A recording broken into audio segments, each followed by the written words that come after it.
దిక్కుమాలిన హామీలు ఇచ్చి దరిద్రపు మాటలు చెప్తే నిర్మోహమాటంగా నమ్మిన పాపానికి విలవిలలాడుతున్నారు కర్ణాటక పౌరులు.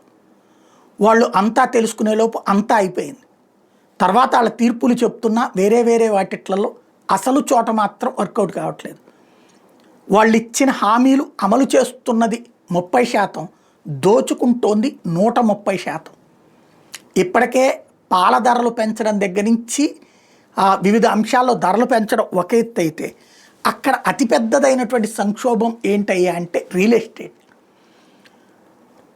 యడ్యూరప్ప మీద తప్పుడు ప్రచారం చేయడానికి, బొమ్మాయి మీద తప్పుడు ప్రచారం చేయడానికి ఉపయోగపడ్డది రియల్ ఎస్టేట్ వాళ్ళు. ఆ రియల్ ఎస్టేటు ఇవాళ అతిపెద్ద సంక్షోభాన్ని ఎదుర్కొంటుంది. ఎలా? ఇదివరకటి రోజుల్లో బీజేపీ హయాంలో కూడా లంచాలు తీసుకున్నారట అధికారులు తీసుకున్నది ఒక ఏదైతే చదరపు అడుక్కి 75 పైసలు చొప్పున తినేవాళ్ళట. అది అధికారులే తిన్నారా లేదా పాలకులకు కూడా ఇచ్చుండొచ్చునేమో, ఇవ్వలేదని కూడా నేను ఖండించను. బట్ ఆ రేంజ్లో ఉండేదట. చదరపు అడుక్కి 75 పైసలు. ఇప్పుడు చదరపు అడుక్కి 300 రూపాయలు డీకే శివకుమార్కి ఇవ్వాలి. పర్మిషన్స్ అన్నీ డీకే శివకుమార్ కార్యాలయమే చూస్తుంది. అక్కడ పెద్ద పెద్ద వెంచర్లన్నీ కూడా చిన్నయ్యండి కింద స్థాయిలో డీకే శివకుమార్ మనుషులే చూస్తారు. వాళ్ళకి క్యాష్లో డబ్బులు ఇవ్వాలి.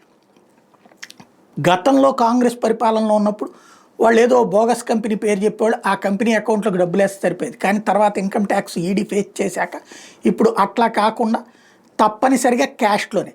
ఇక్కడేమో రూల్ ప్రకారమే రోజుకి 2 లక్షల రూపాయలకి మించి డ్రా చేసుకోవడానికి వీల్లేదు.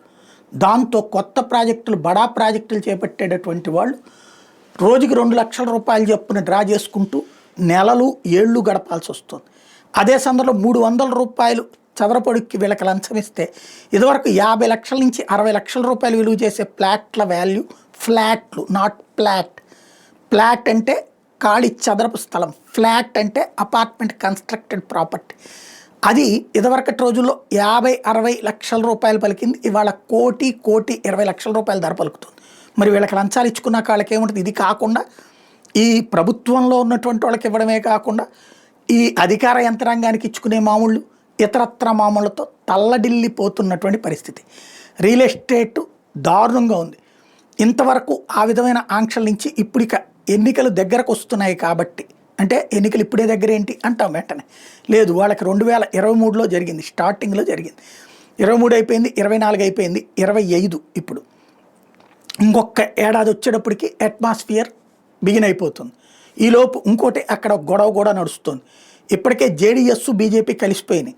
ఇంకొక 15 మంది కనుక కాంగ్రెస్ నుంచి యువతలకు వచ్చేస్తే మళ్ళీ ప్రభుత్వం కూలిపోయే పరిస్థితుంది. గతంలో అట్లా బీజేపీ అధికారంలోకి వచ్చింది కాబట్టి భయం ఉంది. అందుకోసమనే ఇప్పుడు ముందు అడ్వాన్స్ సగం ఇచ్చిన, ఇదివరకైతే మొత్తం క్యాష్ ఇచ్చేదాకా పర్మిషన్ కాగితం వచ్చేది, ఇప్పుడు సగం ఇచ్చి పర్మిషన్ తీసుకుని కన్స్ట్రక్షన్ చేస్తూ మిగతాదేమంటున్నారు. బట్ డబ్బుల్లో కోత మాత్రం, అంటే ఈ లంచంలో కోత మాత్రం లేదు. ఇది కర్ణాటకలో ఉన్నటువంటి రియల్ ఎస్టేట్ సర్కిల్స్ చెప్పే మాట.